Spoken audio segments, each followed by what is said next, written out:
Hey there, thank you so much for watching. I am here to jump on another tag train and do the my top 7 expenses tag. No one has tagged me. I am just throwing myself on in there, and it's a pretty massive tag, so I will try to link as many videos as I can find down in the description box. So without further ado, here are my top 7 expenses.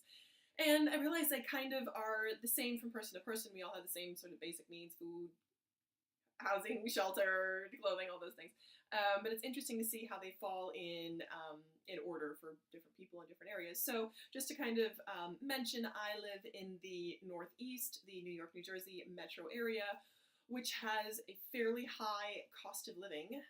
That's kind of sort of some background on why my expenses are what they are. So jumping right in, my number one expense, as for many people, is housing. That takes a good, I want to say 50% of my paycheck, which is not required, not recommended, especially if you're part of the Dave Ramsey movement. He says ideally it should be no more than 25 to 30% of your income, but that is not the case with me.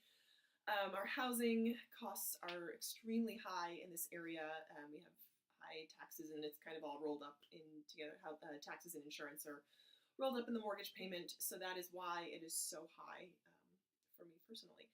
My second expense is groceries and food, and I do have a separate categories for groceries and food out, like restaurants, what have you.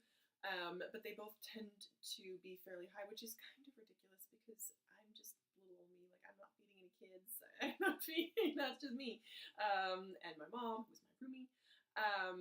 So really, relatively, my groceries are extraordinarily high. And I think another thing that people have been doing in their videos is saying whether these categories are trending up or down. So I will say, as far as groceries go, I would like them to be trending downward, but that is not the case, especially with the holidays coming up. They will definitely be going, that will be staying pretty stable because they're, like holiday food, holiday gatherings, and you make dishes and take them places and whatnot.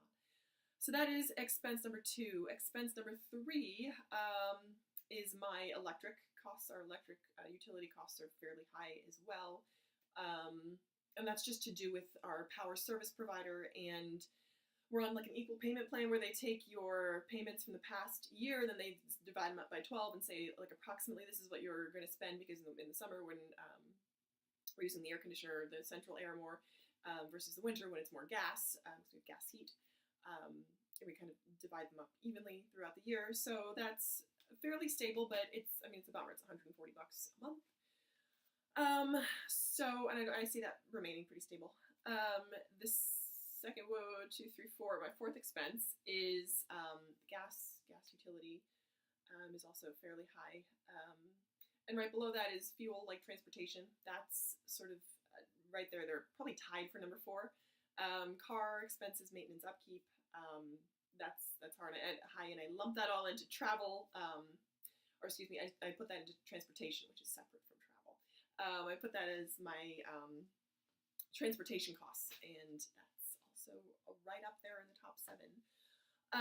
Although I will say I do not have a car payment, I'm just paying insurance, and I'm considering that as part of my transportation expenses.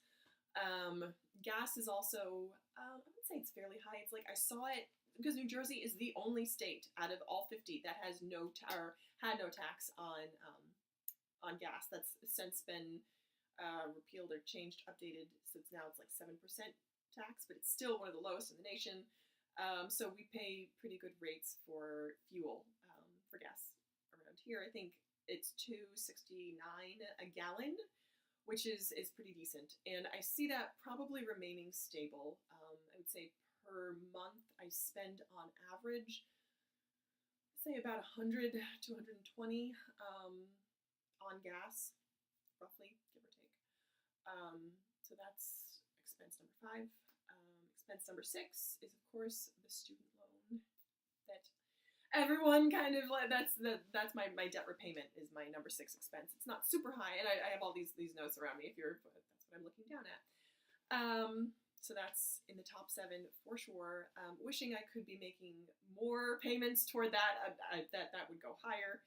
But right now I'm just paying the bare minimum because there are other expenses that come before that. Keeping the lights water, electric, and a roof over our heads is definitely my first. Those are my first priorities. But they're definitely expenses to be figured in. And then my seventh expense, I'm kind of looking down. They vary there too. They're my phone, which is probably really decent. It's $50 a month for an iPhone, unlimited data. It's that monthly payment where you I'm not on a contract. It's a prepay. It's the Virgin Mobile Freedom plan. So I think $50 for unlimited everything is pretty decent. I have no questions about that. And that's been stable for the past 3 years. And then my last expense, bonus, is the gym membership, which is $32 a month, and I enjoy that. I mean, if we're talking bare bones cutting that, like I just, there's no need to cut that because it's, and mental health, it pays for itself in mental health. So I definitely appreciate that and want to keep that in my life. So these are my top 7 expenses. I think it's super interesting to see how other people sort of budget out and how they have to adjust to live differently in their different areas. Some people don't have as high transportation expenses because if you live in a city where public transit is readily available, that's like good for you. The housing tends to go up on the other side of that. So this is just what my top expenses. And also, I would also at some point I'd love to show kind of like how I do my budgeting system, because I find the fewer categories I have, the better. Because I drive myself crazy with having like these different like separate categories, like 15 to 20 separate categories, can get kind of overwhelming. But I only have like maybe 10 total categories, and that has worked really well for me. It's taken me a long time to get there. It works really well. I also have kind of this is my weekly check-in, and it's sort of a 4-step process. So I would love to share more about that as well in an upcoming video, so stay tuned. Thank you again for watching, and thank you for participating. If you have participated in this tag, let me know, and I would love to add your video to the description box below. Thanks again for watching, and I hope that you will watch again soon.